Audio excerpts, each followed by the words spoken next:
Now joining us is Dan McKinney with this week's Technology Report. Dan, I'm a senior. I've had the same computer for about 4 years. Is there one I can get on campus that's, on the cheaper side? It's time for an upgrade, right, Dan? I definitely think so. How does one sound under $100? Fantastic. Tell us more. Yeah, well, students in need of a new computer but strapped for cash should check out Temple's Computer Recycling Center. The center is located in the Tech Center and sells used technology equipment such as desktops, monitors, VCRs, and DVD players. If you would like to purchase something, just visit the Computer Recycling Center's website. However, currently, the only way you can pay is in Diamond Dollars. And Google Chrome is giving frequent flyers an early holiday gift for the second year in a row. Starting November 20th, Google will offer free Wi-Fi to anyone flying on domestic airlines such as AirTrain, Virgin America, and Delta. This free promotion will only last until the end of the year, so take advantage now. And this year, more than 15 million people are expected to be traveling this holiday season. And if you are a Sprint customer and looking to trade your current phone for an iPhone, you may be in luck.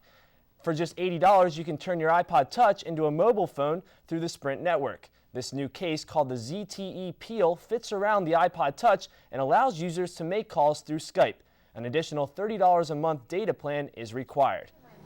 And Microsoft unveiled its new addition to the Xbox gaming system. Xbox Connect uses microphones to recognize your voice, letting you speak commands and navigate menus. While you're exercising, Connect gives you feedback from a personal trainer on the screen. Connect can be purchased as a standalone expansion to the Xbox 360 for $150 or as part of an Xbox 360 bundle for around $300. And Dan, I'm telling you, that Xbox Connect looks like a good time. I'm going to have to add it to my Christmas list. It does. I'm a PS3 owner myself, so I will be unable to partake in the technological experience. That's a great report. Thanks, Thanks, Dan. Thanksgiving is right around the corner, and food is on everyone's mind. Especially me. Updates Rita Kranak tells us the top 5 foods that will be eaten on Thanksgiving, or as I like to call it, the top 5 foods I'll be gorging myself on this time next week. It's the meal most people have been waiting for an entire year. Not just because you get to see your whole family, but because of the food that's served. Which brings us to this week's list. DailyPress.com gives us the top 5 Thanksgiving foods. Coming in at number 5 is cranberry sauce. It's that super sweet treat that makes you feel like you're eating dessert next to your mashed potatoes. Number 4 is ham. While turkey is the main staple in most homes, some feature both meats as part of their tradition. The number 3 food is mashed potatoes. Whether they're instant or homemade, this is everyone's comfort food and the perfect side dish to that big bird. And speaking of the bird, number 2 is turkey. This is what the Pilgrims ate at their inaugural feast, and this is what most families typically center their dinner around. And the number 1 Thanksgiving food is stuffing. Some people would argue that stovetop stuffings are just as good as traditional homemade recipes, if not better. This has been The List. I'm Rita Kranak. Have a happy Thanksgiving from all of us here at Temple Update. Coming up on Temple Update, in sports, the basketball teams opened up regular season play, and the Fab Four go digital, when Temple Update continues.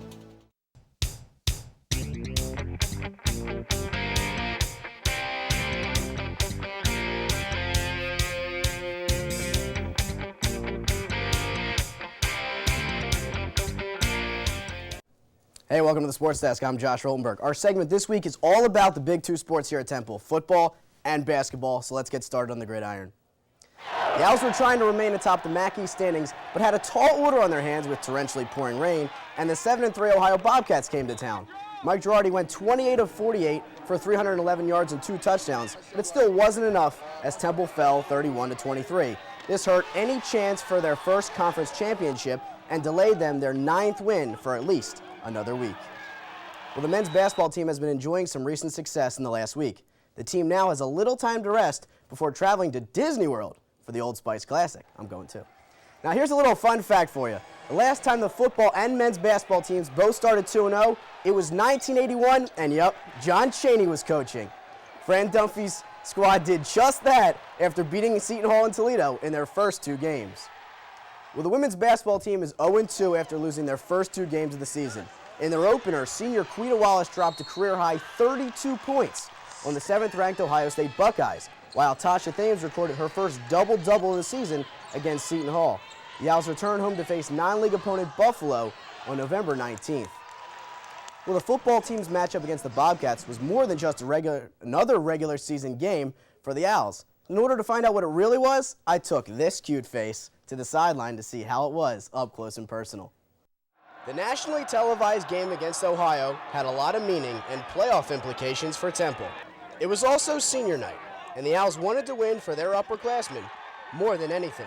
However, it just didn't happen. It hurts. Those guys have given a lot to this program, and I wished, for them that we coached better, that we played better, that we executed better, that we played a little bit smarter. We just didn't do that. You could name plenty of reasons why the Cherry and White didn't come away with a W. Mother Nature may have just been the most devastating, but the Owls refused to make excuses. The weather was pretty hectic tonight, but I don't think they had to go through it too. So, what are you gonna do? Sometimes it's too hot outside. It's football. Just gotta win under any circumstances. We ain't win. The fact of the matter is, the Owls failed their national test by losing to Ohio. They also lost any chance of winning their first ever MAC title. However, there's still light at the end of the tunnel for this team. They have one game left, and then it's on to a bowl game. You just gotta get next team, focus on the next team. What can you do? You can't go back in time, so just looking at what's ahead. When you lose, there's always plenty you can take away from a game and learn from your mistakes. Mike Girardi is confident in his team's ability to bounce back. They definitely beat us on all sides, on every aspect, but we are doing some good things on offense, though. We just got to cut down on the penalties, turnovers, and really, I think if we do that, then we'll have a good shot to beat anyone. It's a real shame that they weren't able to come away with that one. Yeah, it is a shame, but a 10-win season's still on the horizon for this team, so you never know. In a bowl game, maybe. Well, hopefully. Yeah. Will you be there too? You know it. All right, sounds good. Thanks, Josh. Thanks, Josh. And now it's time once again for the Update Music Trivia Question of the Week. Here's Liza George. With artists as young as 10 years old recently appearing on the Billboard charts, it's obvious that age doesn't matter anymore in the music industry. That brings us to the Update Music Trivia Question of the Week.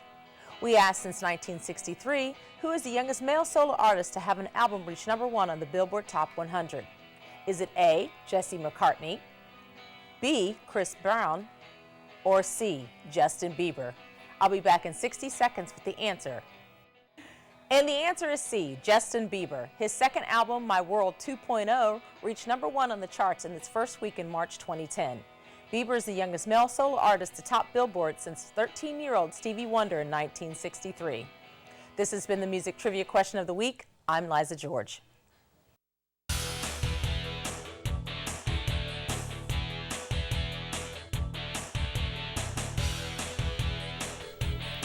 And now Megan McNerney is here with this week's entertainment report. So Megan, tell us about this singing competition that Temple students competed in. Yeah, they're definitely making it fun this semester. Awesome. Temple students got the chance to test their singing skills at this year's IBC Idol. The karaoke contest held on November 11th allowed students to take a break from studying and mimic some of the performers that they watch on Fox's American Idol. Those who were chosen in the top 5 won gift cards. The Beatles have invaded iTunes. The popular music site now offers the entire Beatles collection, including documentaries and famous performances. Some of these performances include their show at the Washington Coliseum. 40 years after breaking up, the Fab Four have still continued to top the sales charts. You can buy the entire Beatles collection on iTunes for about $150.